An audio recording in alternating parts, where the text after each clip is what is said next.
Des pourcentages de plus en plus élevés pour des clients de moins en moins nombreux.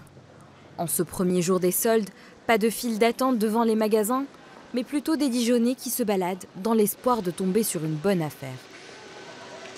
Les gens n'attendent plus les soldes pour acheter. Enfin, on va sur Internet, on a toujours du moins 50. Donc, c'est vrai qu'on bénéficie quand même régulièrement, même si ça ne s'appelle pas solde, mais des promotions, voilà, des offres commerciales.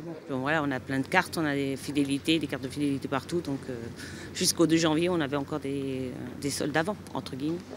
Pour contrer cette tendance, le gouvernement propose une solution, des soldes sur 4 semaines plutôt que 6. Un projet de loi qui a du sens pour la Fédération des commerçants et artisans de Dijon. Les soldes, les gens viennent dans les premiers jours, c'est plutôt la première semaine qui compte.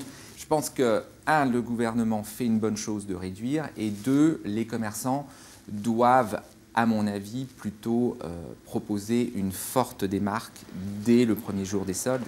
Certains commerçants voient dans cette annonce un premier pas vers des réglementations nécessaires. Ce serait bien que ce soit un début pour une réglementation bien définie pour tous les commerçants, quelles que soient les enseignes, quoi. Je préfère avoir vraiment des dates fixes par rapport aux enseignes nationales et pouvoir être à égalité avec eux, quoi. Mais face à la concurrence des autres promotions, la proposition du gouvernement ne serait pas suffisante. Black Friday, soldes privés, ont simplement fait que toutes les promotions se sont diluées dans le temps et que les soldes ont perdu de leur attractivité. 4 semaines, ça va redynamiser les soldes, mais ça ne changera pas complètement le problème.